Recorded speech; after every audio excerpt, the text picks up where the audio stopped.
আল্লাহু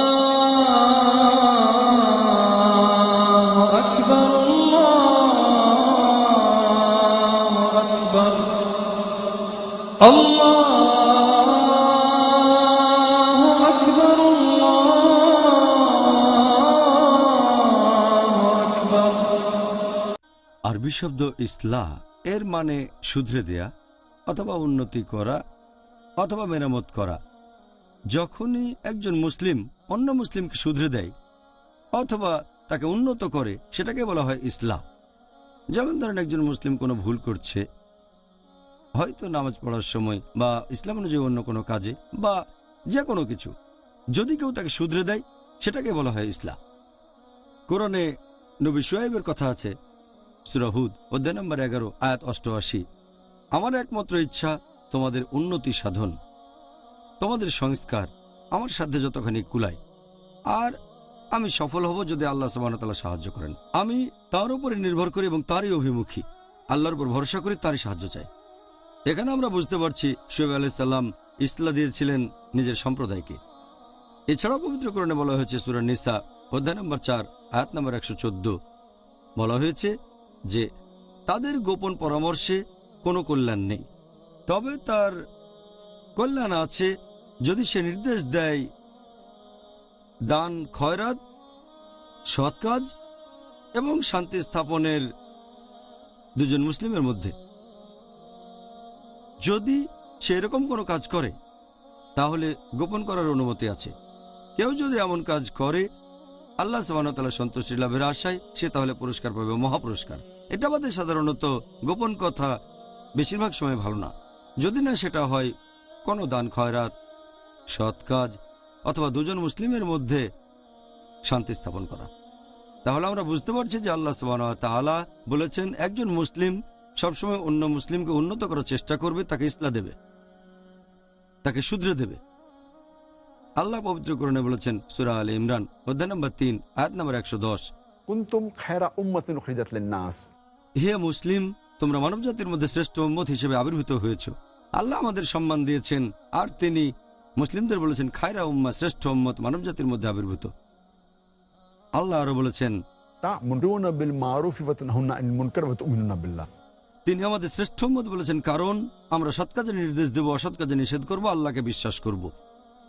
যদি সৎ কাজের নির্দেশ না দিই, অসৎ কাজে নিষেধ না করি, তাহলে আমরা খায়রা উম্মাহ বলে ডাকার যোগ্য নই, মুসলিম বলে ডাকার যোগ্য নই। তাহলে প্রত্যেক মুসলিমের দায়িত্ব হচ্ছে আমরা দেব ইসলাহ আর দাওয়া, সেই মুসলিমকে আরো উন্নত করার চেষ্টা করব। একটা হাদিস আছে আমাদের নবী সাল্লাল্লাহু আলাইহি সাল্লামের, এটার উল্লেখ আছে সহিহ মুসলিমে খণ্ড নম্বর 1 বুক অব ফেইথ হাদিস নম্বর 79। আমাদের নবী মুহাম্মদ সাল্লাল্লাহু আলাইহি ওয়াসাল্লাম বলেছেন, যদি মুসলিমের মধ্যে একজনও এমন কাজ হতে দেখে যেটা খুবই ঘৃণ্য, কোনো একটা খারাপ কাজ, তাহলে সে তার হাত দিয়ে থামাবে। যদি হাত দিয়ে থামানোর সামর্থ্য না থাকে তাহলে তার মুখ দিয়ে থামাবে। যদি মুখ দিয়ে থামানোর সামর্থ্য না থাকে তাহলে সে অন্ততপক্ষে মনে মনে ঘৃণা করবে, মনে মনে অভিশাপ দেবে। এটা করলে সে হবে একেবারে নিচু স্তরের মুসলিম। যদি মনে মনে ঘৃণা করেন, মনে মনে অভিশাপ দেন, তাহলে আপনি একেবারে নিচু স্তরের মুমিন। এ কারণে ইসলাম একজন মুসলিমের জীবনে খুবই গুরুত্বপূর্ণ একটা অংশ। জাযাকাল্লাহ খায়র ডক্টর জাকির। রমজান হচ্ছে আত্ম-উন্নয়ন এবং ইসলাহ দেওয়ার সবচেয়ে সেরা মাস, কারণ আল্লাহ পবিত্র কোরআনে বলেছেন, সূরা বাকারা অধ্যায় নম্বর 2 আয়াত 183, ইয়া আইয়ুহাল্লাযীনা আমানু, হে মুমিনগণ, কুতিবা আলাইকুমুস সিয়াম, তোমাদের জন্য রোজার বিধান দেওয়া হয়েছে কামা কুতিবা আলাল্লাযীনা মিন কাবলিকুম, যেমন বিধান দেওয়া হয়েছিল তোমাদের পূর্ববর্তীগণকে, লাল্লাকুম তাত্তাকুন, যাতে তোমরা শিখতে পারো আত্মসংযম। যদি রোজা রাখেন, প্রধান উদ্দেশ্য সেটা হচ্ছে আত্মসংযম, তাকওয়া, ন্যায়নিষ্ঠতা, ধার্মিকতা, আল্লাহকে মেনে চলা। এ ব্যাপারে আমি আগেও বলেছি যে মনোবিজ্ঞানীরা বলবেন, যদি ক্ষুধাকে নিয়ন্ত্রণ করতে পারেন তাহলে প্রায় সবগুলো আকাঙ্ক্ষাকে নিয়ন্ত্রণ করতে পারবেন। তাহলে রমজান মাসে আমরা যখন রোজা রাখি, ইনশাআল্লাহ আমাদের যেসব সীমাবদ্ধতা আছে সেগুলোকে নিয়ন্ত্রণ করতে পারবো, কারণ ক্ষুধাকে নিয়ন্ত্রণ করতে পারলে সব আকাঙ্ক্ষাকে নিয়ন্ত্রণ করা যাবে। যেসব আকাঙ্ক্ষা ইসলাম থেকে দূরে বা আল্লাহ এবং রাসূলের নির্দেশ থেকে দূরে নিয়ে যায়, এটাই সেরা সুযোগ। আর তাই রমজান হল আত্ম উন্নয়ন এবং ইসলাহ দেওয়ার মাস। একইভাবে যখন ইসলাহ দিচ্ছেন, অন্য মুসলিমকে শুধরে দিচ্ছেন, সেও হয়তো রোজা, সেটা হচ্ছে তার নিজেকে উন্নত করার শ্রেষ্ঠ সময়, নিজেকে শুধরানোর শ্রেষ্ঠ সময়। এছাড়াও আমাদের নবী মুহাম্মদ সাল্লাল্লাহু আলাইহি ওয়াসাল্লাম বলেছেন, এটা আছে মুসনাদ আহমদে, খণ্ড নম্বর 2, পৃষ্ঠা নম্বর 230, হাদিস নাম্বার 7148। আমাদের প্রিয় নবী বলেছেন যে এই পবিত্র রমজান হচ্ছে সেই মাস যে মাসে বেহেশতের দরজা খোলা থাকে, দোজখের দরজা বন্ধ থাকে, আর শয়তান থাকে শেকলে বাঁধা। শয়তান যখন শেকলে বাঁধা, তখন আপনার বিপথে যাওয়ার সম্ভাবনা কম, আপনি সরল পথে থাকবেন সে সম্ভাবনাই বেশি। শয়তান কম প্ররোচনা দেবে। আর এ কারণেই রমজান হলো শ্রেষ্ঠ মাস সারা বছরের মধ্যে, যখন ইসলাম দিতে পারবেন। এ সময় নিজেকে উন্নত করতে পারেন দুটোই। এই সময়টাতে শয়তান তাকে কম প্ররোচিত করবে, আর যেহেতু তখন বেহেশতের দরজা খোলা থাকে, ভালো জিনিসের দিকে আপনাকে আহ্বান করবে। দোজখের দরজা তখন বন্ধ থাকে, তাহলে আপনি পাপ কাজ থেকে দূরে থাকতে পারবেন। এই হাদিসটাই ছাড়াও আছে সুন্নাহ আল নিসাইতে, বুক অব ফাস্টিং, হাদিস নাম্বার 2106, যে পবিত্র রমজান মাসে বেহেশতের দরজা খোলা থাকে, দোজখের দরজা বন্ধ থাকে, আর শয়তান থাকে শেকলে বাঁধা। এই কথাটা আবারও আছে সহিহ বুখারীতে, খণ্ড নাম্বার 2, বুক অব ফাস্টিং, হাদিস নাম্বার 1901। আমাদের প্রিয় নবী বলেছেন যে যদি কেউ পবিত্র রমজান মাসে রোজা রাখে ঈমানের সাথে আর আল্লাহ তাআলার সন্তুষ্টি লাভের আশায়, তার অতীতের সব গুনাহ ক্ষমা করা হবে। তাহলে চিন্তা করেন, এটাই আমাদের সেরা সুযোগ। হয়তো একজন পাপী মানুষ হয়তো অনেক ভুল করেছে, আর সে যদি পুরো রমজান মাস রোজা থাকে, তার অতীতের সব গুনাহ ক্ষমা করা হবে। সে অন্তত সরল পথে আসার চিন্তা করুক। তা না হলে যে অনেক পাপ করেছে সে হয়তো বলবে, ও আমি তো অনেক পাপ করেছি, আমার বেহেশতে যাওয়ার কোনো সম্ভাবনাই নেই, কিভাবে যাব, কিভাবে সরল পথে আসব। এই রমজান মাসে তার অতীতের সব গুনাহ ক্ষমা করা হতে পারে, সে নতুন করে জীবন শুরু করতে পারে। তাই আত্মোন্নয়ন ও ইসলাহ দেওয়ার জন্য এটাই সবচেয়ে সেরা সময়, সব মুসলিমের জন্য সেরা সময়। তাহলে ডক্টর জাকির, আপনি সুন্দরভাবে ব্যাখ্যা দিলেন যে রমজান মাস আসলে 30 দিনের একটা ট্রেনিং, আর এই সময়টাতে আমরা ভালো কিছু অভ্যাস আয়ত্ত করতে পারি, বদঅভ্যাস থাকলে সেগুলো বাদ দিতে পারি। আমি আল্লাহ তাআলার কাছে দোয়া করছি আমরা যেন এই সুযোগটা কাজে লাগাতে পারি, আর আমরা যেন ভালো কাজ করে যেতে পারি আল্লাহ সুবহানাহু ওয়া তাআলার খাতিরে, ইনশাআল্লাহ, আমিন। এখন আপনি কি আমাদের এটা ব্যাখ্যা করে বলবেন যে বড় গুনাহ বা গুরুতর পাপ জিনিসটা আসলে কি?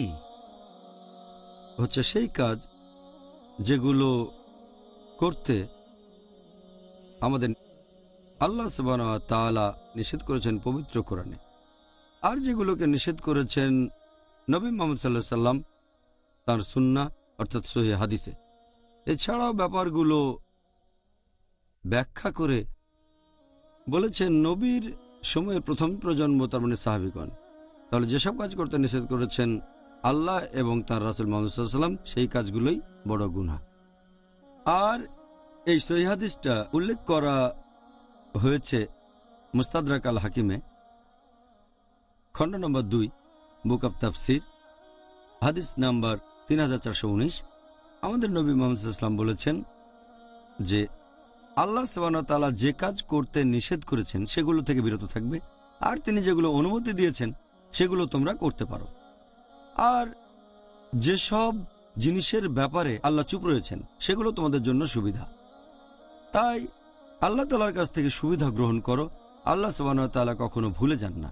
তারপর আল্লাহর রাসূল কোরআনের একটা আয়াত পড়লেন, সূরা মারিয়াম অধ্যায় নম্বর 19 আয়াত 64 বলা হয়েছে আল্লাহ সুবহানাহু ওয়া তাআলা কখনো ভুলে যান না।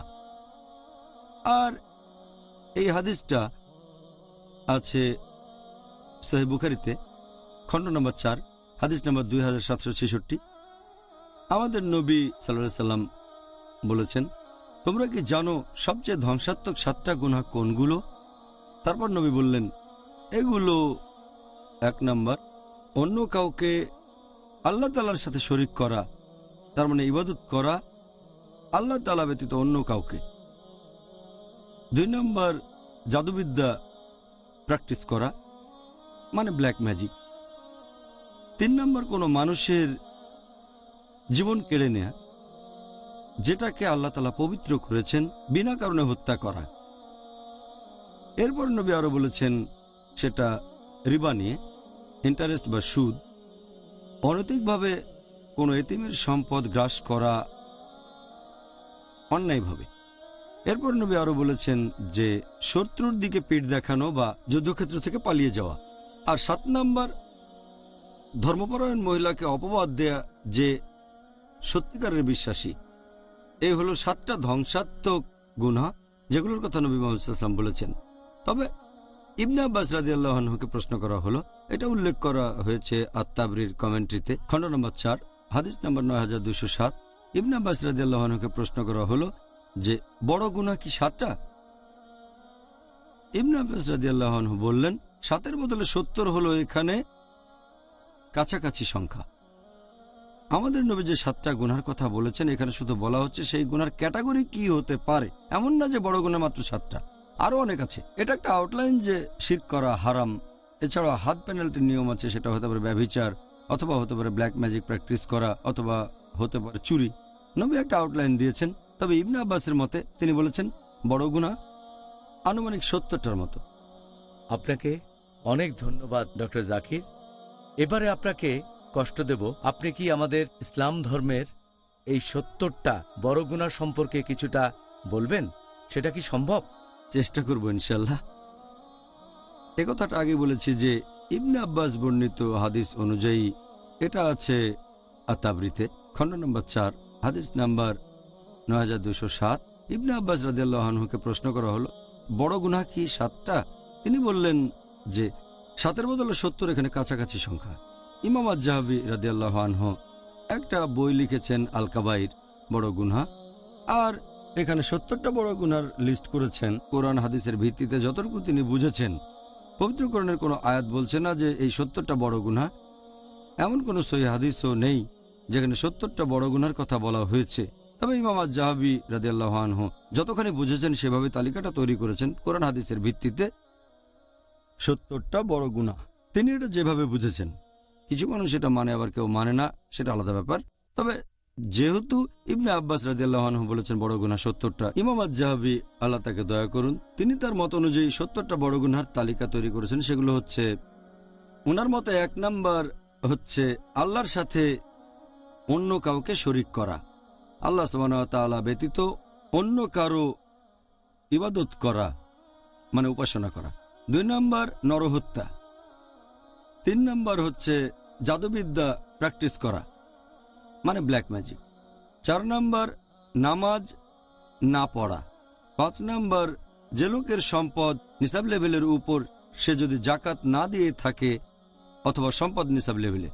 6 নাম্বার উপযুক্ত কারণ ছাড়া কেউ যদি রমজান মাসে রোজা না থাকে। 7 নাম্বার যদি কোনো লোক হজ পালন না করে সামর্থ্য থাকা সত্ত্বেও, যদি আর্থিক সামর্থ্য থাকে, শারীরিক সামর্থ্য থাকে, তারপরে হজ পালন না করে থাকে, সেটা 7 নম্বর গুনাহ। 8 নম্বর বড় গুনাহ হলো বাবা মাকে অমান্য করা। 9 নম্বর আত্মীয় স্বজনকে ত্যাগ করা।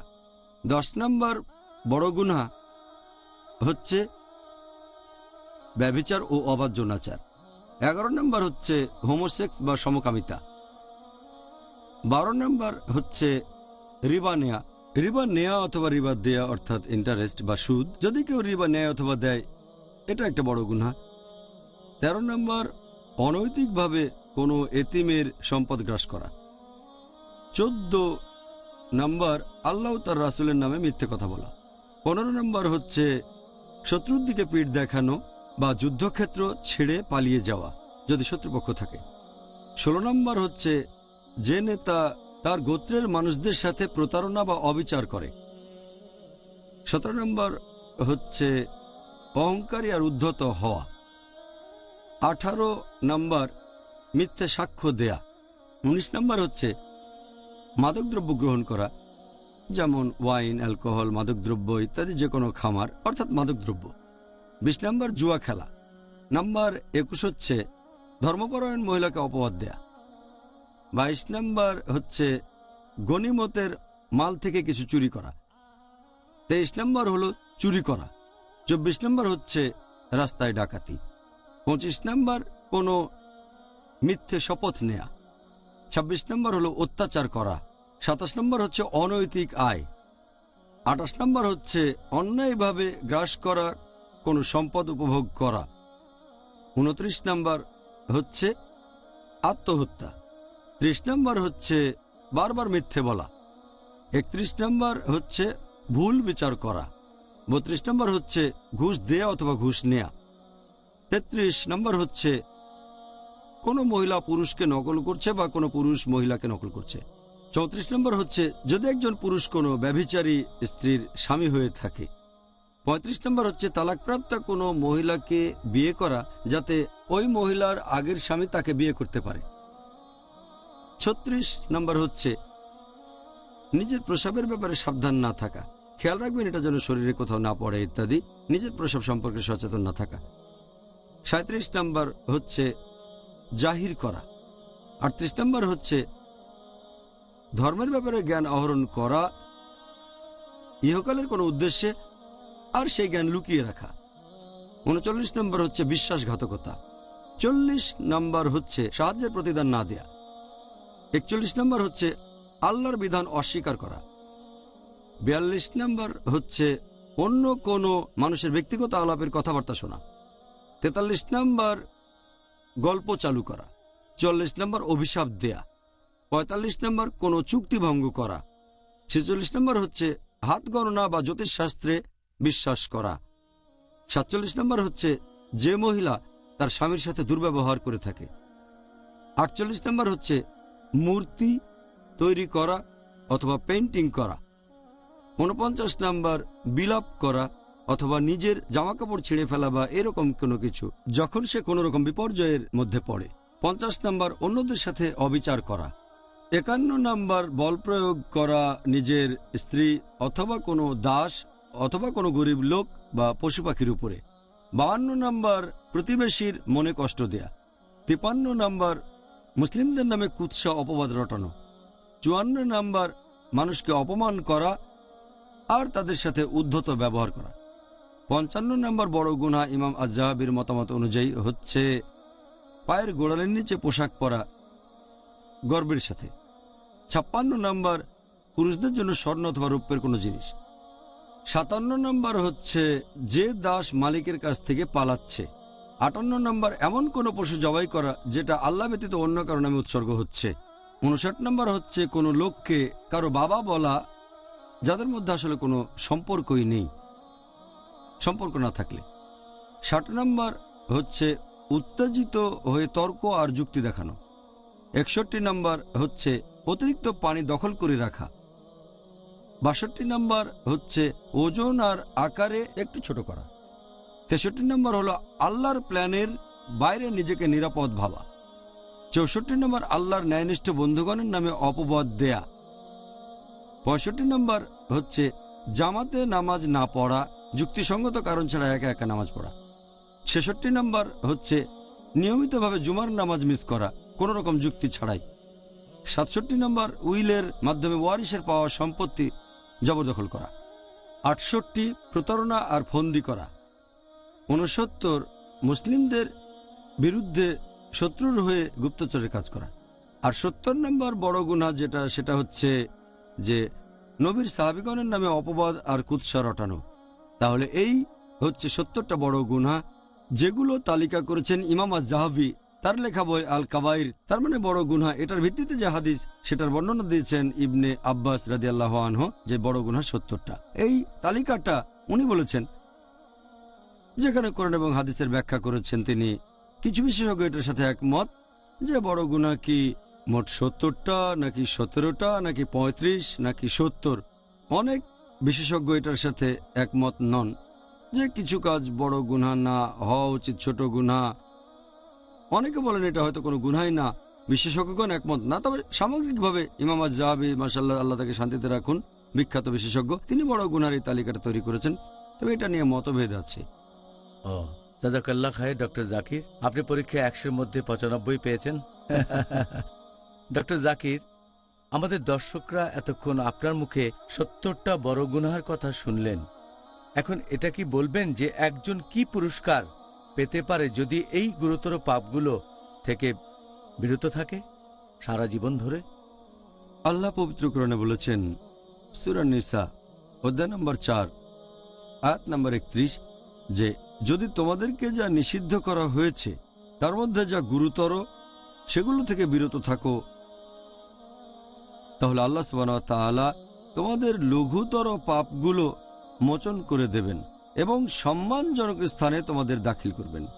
তার মানে যদি বড় গুনাহ থেকে বিরত থাকেন, আল্লাহ সুবহানাহু ওয়া তাআলা আপনার ছোট ছোট পাপগুলো সব মুছে দেবেন। তার মানে আপনাকে বেহেশতে জায়গা দেবেন। আল্লাহ এটা আবার বলেছেন সূরা শুরা অধ্যায় নম্বর 42 আয়াত নম্বর 37। আল্লাহ বলেছেন যে যদি তোমরা বিরত থাকো গুরুতর পাপ ও অশ্লীল কাজ থেকে, এবং তারা যখন কারো উপর রেগে যায় কিন্তু তারপরও ক্ষমা করে, এখানে বলা হচ্ছে তাদের কথা যারা বেহেশতে যাবেন। এরপর পবিত্র কোরআনে আছে সূরা নাজম অধ্যায় নম্বর 53 আয়াত নম্বর 32, যদি তুমি বিরত থাকো গুরুতর পাপ থেকে, বড় গুনাহ থেকে ও অশ্লীল কার্যকলাপ থেকে, আর যদি তখন ছোটখাটো অপরাধ করো, ছোট গুনাহ, নিশ্চয়ই আল্লাহ সুবহানাহু ওয়া তাআলা পরম দয়ালু ও ক্ষমাশীল। তার মানে যদি আপনি বড় গুনাহ থেকে বিরত থাকেন আর তারপরও যদি ছোটখাটো অপরাধ করে ফেলেন, ইনশাআল্লাহ আল্লাহ আপনাকে ক্ষমা করবেন, আপনি বেহেশতে যেতে পারবেন। একটা হাদিস মুহাম্মদ সাল্লাল্লাহু আলাইহি ওয়াসাল্লামের, এটা আছে সহিহ মুসলিমে খণ্ড নম্বর 1 হাদিস নম্বর 450, বলা হয়েছে যে দিনের 5 ওয়াক্ত নামাজ আর এক শুক্রবারের নামাজ থেকে পরের শুক্রবারের নামাজ আর এক রমজান থেকে পরের রমজান, এ সময় আপনি পাপ থেকে মুক্ত হতে পারেন যদি এ সময় কোনো গুরুতর পাপ না করেন। তার মানে যদি বড় গুনাহ থেকে বিরত থাকেন আর দিনে 5 ওয়াক্ত নামাজ পড়লেন, এক শুক্রবার থেকে পরের শুক্রবারের নামাজ, এক রমজান থেকে পরের রমজান, আপনার সব গুনাহ ক্ষমা করা হবে যদি আপনি বড় গুনাহ থেকে বিরত থাকেন। যদি বড় গুনাহ থেকে বিরত থাকেন, ইনশাআল্লাহ আপনি বেহেশতে যেতে পারবেন। মাশাআল্লাহ, তাহলে তো বিরত থাকার ভালো কারণ পাওয়া গেল।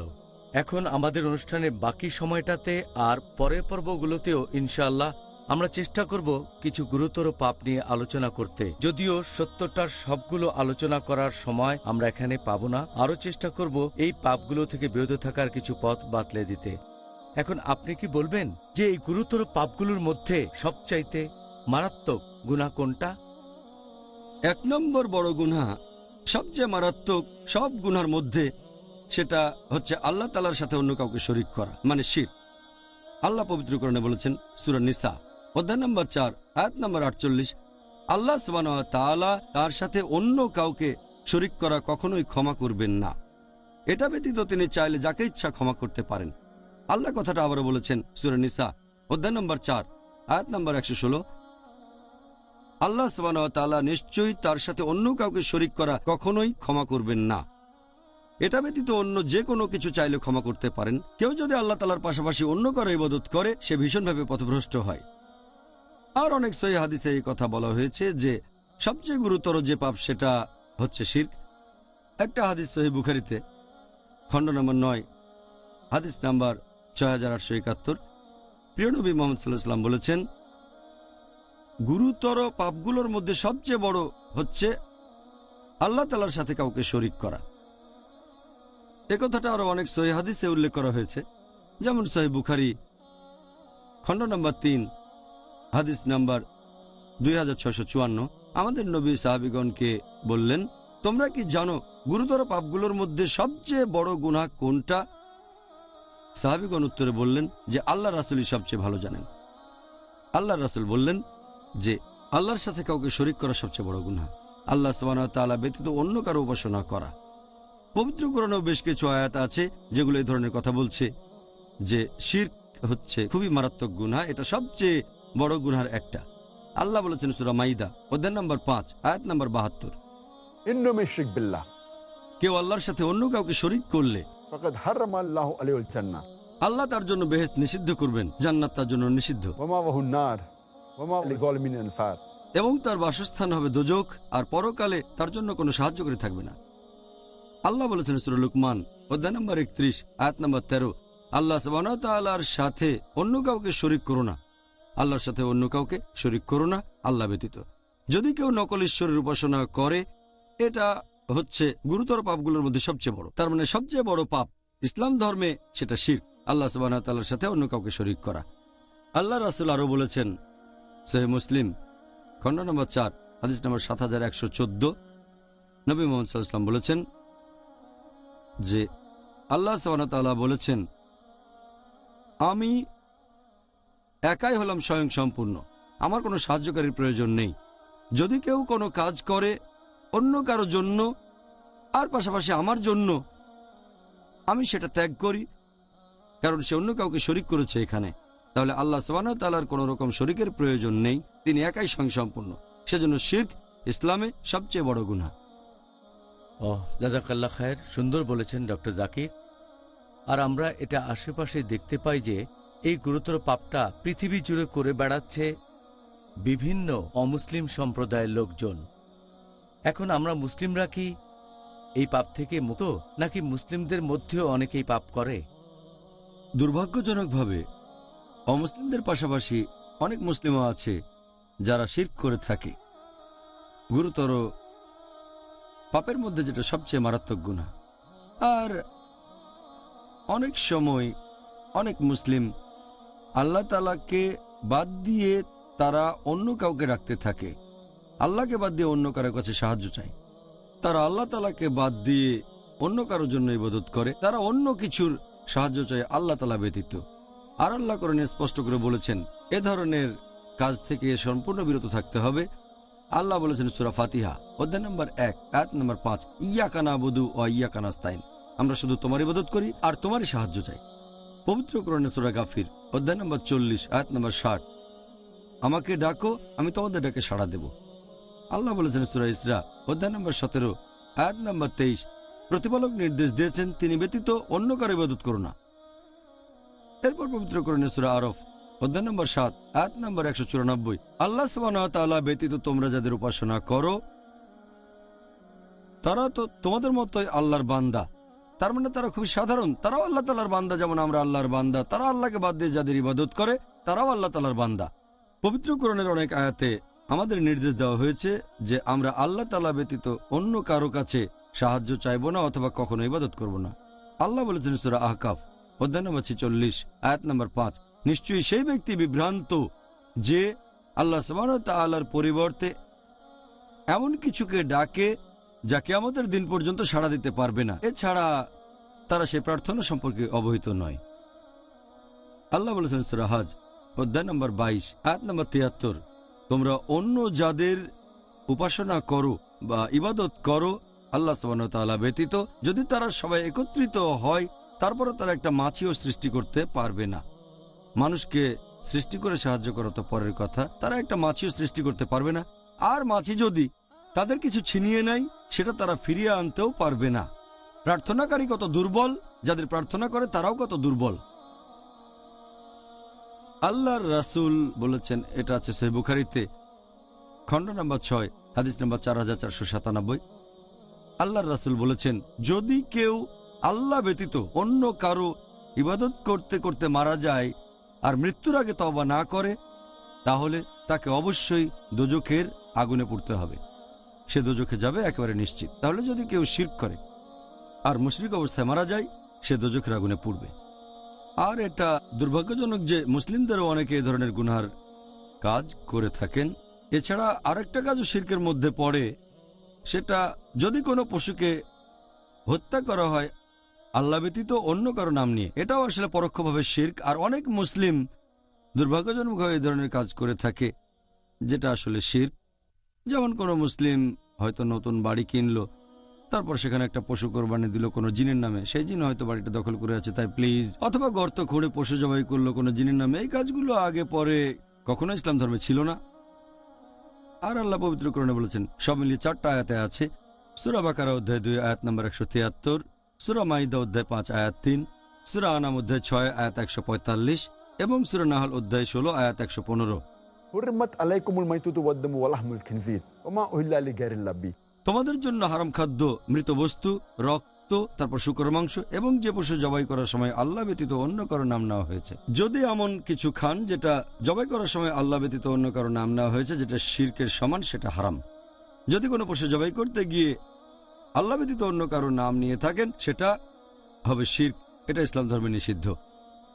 আল্লাহ বলেছেন সূরা আলে ইমরান অধ্যায় নম্বর ৩ আয়াত নম্বর ১৬০, আল্লাহ সাহায্য করলে কে তোমাদের পরাজিত করবে, আর আল্লাহ সাহায্য না করলে এমন কি আছে যে তোমাদের সাহায্য করবে। তাই মুমিনগণ আল্লাহ সুবহানাহু ওয়া তাআলার উপরে নির্ভর করুক। আমরা সম্পূর্ণভাবে ভরসা করব শুধুমাত্র আল্লাহ তাআলার উপর, শুধু তার কাছে, অন্য কারো কাছে না। আর আল্লাহ বলেছেন সূরা কাউসার অধ্যায় নম্বর ১০৮ আয়াত নম্বর ২, ফাসাল্লি লিরাব্বিকা ওয়ানহার, তোমার প্রতিপালকের উদ্দেশ্যে নামাজ পড়ো ও কোরবানি করো। কোরবানি দেবেন শুধুমাত্র আল্লাহ তাআলার জন্য, নামাজ পড়বেন শুধুমাত্র আল্লাহ সুবহানাহু ওয়া তাআলার জন্য। আমাদের প্রিয় নবী মুহাম্মদ সাল্লাল্লাহু আলাইহি ওয়াসাল্লাম বলেছেন, এটা আছে সহিহ মুসলিমে খণ্ড নম্বর ৩ হাদিস নাম্বার ৪৮৭৮। আমাদের প্রিয় নবী বলেছেন যে আল্লাহ তাকে অভিশাপ দেন যে আল্লাহ ব্যতীত অন্য কারো নামে পশু কোরবানি দিয়ে থাকে। দুর্ভাগ্যজনকভাবে কিছু মুসলিম পরোক্ষভাবে এই গুরুতর পাপের সাথে জড়িত আছে, যেটা ইসলামের সবচেয়ে বড় গুনাহ। এটা হচ্ছে শিরক। আল্লাহ সুবহানাহু ওয়া তাআলা আমাদের সামর্থ্য দিন, আমরা যেন এই মাসে নিজেদেরকে শুধরাতে পারি। আর এটাই শ্রেষ্ঠ সময়, আমরা যদি কোনো পাপের সাথে জড়িত থাকি, হোক বড় গুনাহ বা ছোট গুনাহ, আমরা সেটা শুধরাতে পারি। আর যদি কোনো মুসলিম ভাই এমন ভুল করে থাকে, তাকে ইসলাহ দিতে পারি, কারণ শয়তানের সময় সে কোলে বাঁধা থাকে। এটাই সেরা সময় সত্যকে গ্রহণ করার জন্য। সত্য থেকে বিচ্যুত হওয়ার সম্ভাবনা কম, আর খুতুয়াত শয়তানও এ সময় কম। আর রোজা থাকার কারণে আমাদের তাকওয়া অনেক উঁচুতে থাকবে। আল্লাহ সবাইকে সঠিক পথে রাখুন। আমিন আমিন। বিশেষ করে এই মাসে অবশ্যই। ডক্টর জাকির, গুরুতর পাপগুলোর তালিকায় আপনি বলেছিলেন যে অন্যায়ভাবে নিরীহ মানুষ হত্যা করা হচ্ছে অন্যতম একটা গুরুতর পাপ, কিন্তু দুর্ভাগ্যজনকভাবে মিডিয়া প্রচার করছে যে মুসলিমরা নিরীহ মানুষ হত্যা করাকে সমর্থন করে আর নিজেরাও তাই করে। আপনি কি এই ব্যাপারটা সম্পর্কে ইসলামিক দৃষ্টিভঙ্গিটা একটু ব্যাখ্যা করবেন? নিরীহ মানুষ হত্যার ব্যাপারে ইসলাম ধর্ম কি বলে? আল্লাহ সুবহানাহু ওয়া তাআলা স্পষ্ট করে বলেছেন সূরা মাইদা অধ্যায় নম্বর ৫ আয়াত নম্বর ৩২ যে কেউ যদি অন্য কোনো মানুষকে হত্যা করে, সেটা যদি হত্যার অপরাধ বা বিশৃঙ্খলা সৃষ্টির অপরাধে না হয়, তাহলে সে যেন পুরো মানব জাতিকে হত্যা করল। কোরআন একেবারে স্পষ্ট বলছে, যদি কোনো মানুষ, হোক মুসলিম বা অমুসলিম, অন্য কোনো মানুষকে হত্যা করে, হোক মুসলিম বা অমুসলিম, সেটা যদি হত্যার অপরাধ বা বিশৃঙ্খলা সৃষ্টির অপরাধে না হয়, তাহলে সে যেন পুরো মানব জাতিকেই হত্যা করলো। তাহলে কোনো নিরীহ মানুষকে হত্যা করা, এটা ইসলাম ধর্মে নিষিদ্ধ। আর মিডিয়া প্রচার করে যে ইসলাম নিরীহ মানুষকে হত্যা করতে বলে, তারপর সন্ত্রাস ইত্যাদি, এই পুরোটাই হচ্ছে ভুল ধারণা। আর বেশিরভাগ ধর্মই একথা বলে যে নিরীহ মানুষকে হত্যা করা ঠিক না। তবে ইসলাম ধর্ম আরো এক ধাপ এগিয়ে। এই আয়াতে আরো বলা হয়েছে সূরা মাইদা অধ্যায় নম্বর ৫ আয়াত নম্বর ৩২, এখানে বলা হয়েছে যদি কেউ কোনো মানুষের জীবন বাঁচায়, তাহলে সে যেন বাঁচালো পুরো মানব জাতিকে। তার মানে যদি একজনের জীবন বাঁচান, হোক মুসলিম বা অমুসলিম, তাহলে যেন পুরো মানব জাতিকেই বাঁচালেন।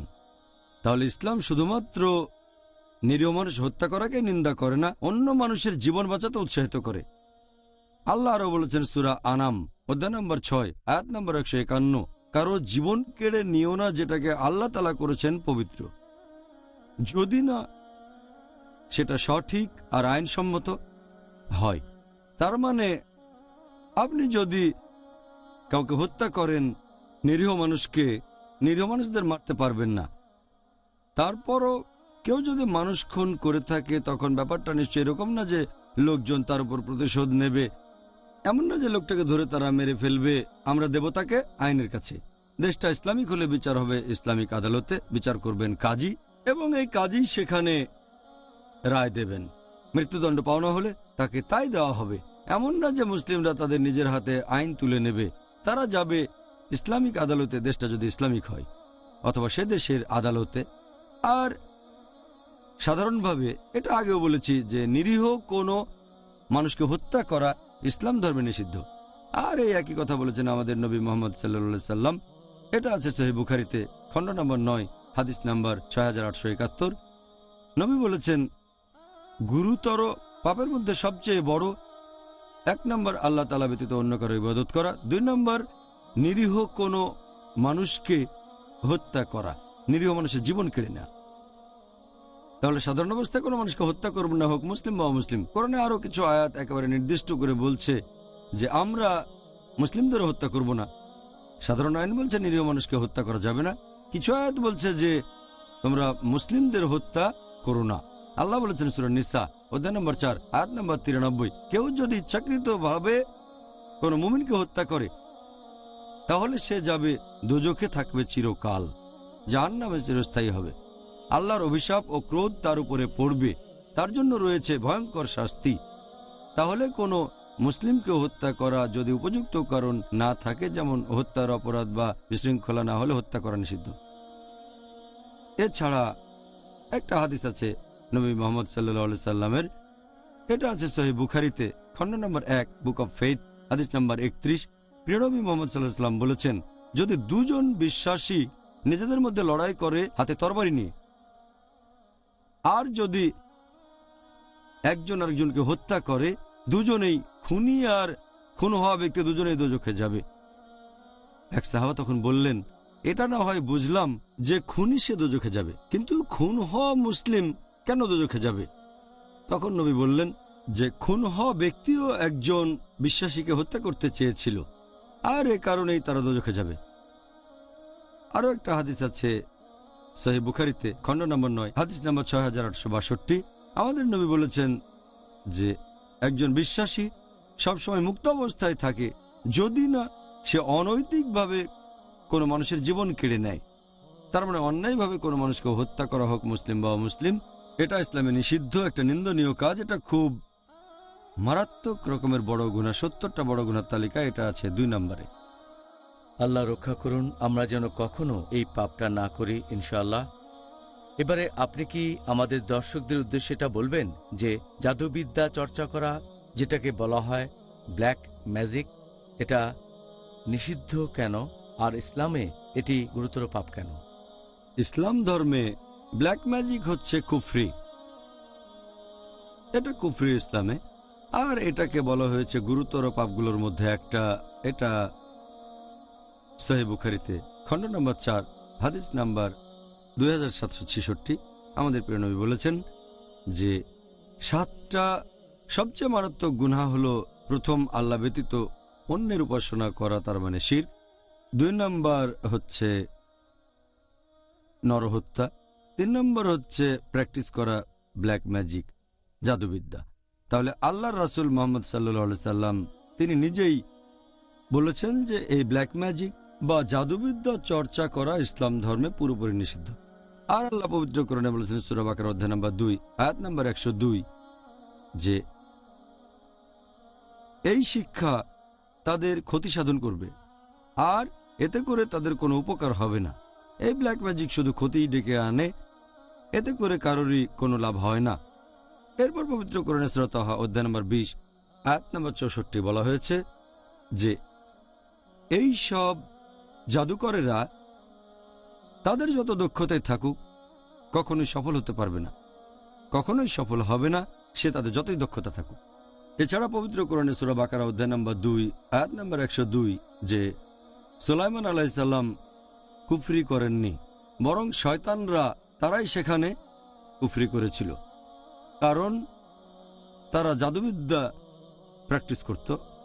আর অন্যান্য জিনিস যেগুলো পাঠানো হয়েছিল ব্যাবিলন শহরে 2 ফেরেশতার কাছে, হারুত ও মারুত, তবে এই 2 ফেরেশতা তারা কখনোই কুফরি করেনি, কখনোই অবিশ্বাস করেনি, তারা কখনো জাদুবিদ্যা প্র্যাকটিস করেনি, বরং সবসময় মানুষকে বলতেন আমরা এখানে এসেছি পরীক্ষার স্বরূপ, এটা পরীক্ষা, তাই তোমরা অবিশ্বাস করো না এবং জাদুবিদ্যা প্র্যাকটিস করো না। তাহলে জাদুবিদ্যা ইসলাম অনুযায়ী এটা কুফরি, আর কোনো লোক জাদুবিদ্যা প্র্যাকটিস করলে তার শাস্তি হবে মৃত্যুদণ্ড। দুর্ভাগ্যজনকভাবে অনেক মুসলিম জাদুবিদ্যা প্র্যাকটিস করে, অনেক মুসলিম আবার এমন লোকের কাছেও যায় যে জাদুবিদ্যার সাহায্য করে প্রতিহিংসাকে বাস্তবায়িত করবে, জাদু দিয়ে শত্রুর ক্ষতি, এটা ইসলামে পুরোপুরি হারাম, পুরোপুরি নিষিদ্ধ। দুর্ভাগ্যজনকভাবে কিছু মুসলিম তাদের উপর জাদু করা হলে তারা কোনো জাদুকরের কাছে যায়, সেই জাদু থেকে বাঁচার জন্য জাদুকরকে অনুরোধ করে। এখানে আপনি সাহায্য চাইবেন আল্লাহ সুবহানাহু ওয়া তাআলার কাছে, আর আল্লাহ সুবহানাহু ওয়া তাআলা অবতীর্ণ করেছেন মুআজ্জাতিন, কোরআনের শেষ 2টো সূরা, অধ্যায় নম্বর 113 মানে সূরা ফালাক, এরপর অধ্যায় নম্বর 114 সূরা নাস, কুল আউযু বিরাব্বিল ফালাক, আমি আশ্রয় চাচ্ছি উষার স্রষ্টার কাছে, কুল আউযু বিরাব্বিন নাস, আমি আশ্রয় চাচ্ছি মানুষের প্রতিপালকের কাছে। এছাড়াও সূরা ফালাকে আরও আছে যে আশ্রয় চাচ্ছি তাদের কাছ থেকে যারা জাদুবিদ্যা করে। তারপর সূরা নাস অধ্যায় 114, যারা কুমন্ত্রণা দেয় মানুষের অন্তরে। এই সূরা দুটো নাজিল করা হয়েছে বিশেষ করে এই জাদুবিদ্যা বা ব্ল্যাক ম্যাজিকের বিরুদ্ধে রক্ষা কবচ হিসেবে। তাহলে জাদুবিদ্যা বা ব্ল্যাক ম্যাজিক ইসলামের অনুযায়ী গুরুতর পাপগুলোর মধ্যে একটা, আর প্রত্যক্ষ বা পরোক্ষভাবে জাদুবিদ্যার সাথে জড়িত হওয়া নিষিদ্ধ। জাজাকাল্লাহ। ডক্টর জাকির, এবার আপনার কাছে অনুষ্ঠানের শেষ প্রশ্ন। বাবা মাকে সম্মান করার ব্যাপারে ইসলাম ধর্ম আমাদের কি বলছে? এটা আগেই বলেছি, বাবা মাকে সম্মান না করা এটা 8 নম্বরে সেই 70টা গুরুতর পাপের তালিকায় যেটা করেছেন ইমাম জাহাবি। বাবা মাকে অসম্মান করা একটা গুরুতর পাপ। সেজন্য পবিত্র কোরআনে অনেক আয়াত আছে আর সহিহ হাদিস যেখানে বাবা মার প্রতি সম্মান দেখানোকে যথেষ্ট গুরুত্ব দেওয়া হয়েছে। আল্লাহ পবিত্র কোরআনে বলেছেন সূরা ইসরা অধ্যায় নম্বর 17 আয়াত নম্বর 23 ও 24, আল্লাহ বলেছেন যে তোমাদের নির্দেশ দিয়েছি আল্লাহ ব্যতীত কারো উপাসনা করবে না, আর বাবা মার সাথে সদ্ব্যবহার করো। যদি তাদের একজন বা দুজনই বার্ধক্যে উপনীত হয়, তাদের কোনো রকম ধমক দিয়ে কথা বলো না, উপশব্দটাও করো না। তাদের সম্মান করে কথা বলবে, তাদেরকে মমতার ডানা দিয়ে তুমি ঢেকে রাখো। প্রভুর কাছে দোয়া করো, তাদের দয়া করো যেভাবে তারা আমাকে লালন পালন করেছেন। তার মানে বাবা মার যদি বয়স হয়ে যায়, একজন বা দুজন তাদেরকে উপশব্দটাও বলতে পারবেন না। এছাড়াও পবিত্র কোরআনে বলা হয়েছে সূরা আনাম অধ্যায় নম্বর 6 আয়াত নম্বর 151 যে আল্লাহ বলেছেন বাবা মার প্রতি সদ্ব্যবহার করো। আর আল্লাহ কোরআনে অনেকগুলো আয়াতে বলেছেন বিশেষ করে মা। আল্লাহ বলেছেন সূরা নিসা অধ্যায় নম্বর 4 আয়াত নম্বর 1 তোমাকে ধারণ করা গর্ভকে শ্রদ্ধা করো। আল্লাহ বলেছেন সূরা লুকমান অধ্যায় 31 আয়াত নম্বর 14 আমি মানুষকে তার পিতামাতার প্রতি সদাচরণের নির্দেশ দিয়েছি। অনেক কষ্ট সহ্য করে মা সন্তানকে গর্ভে ধারণ করে আর 2 বছরে তা দুধ ছাড়ানো হয়।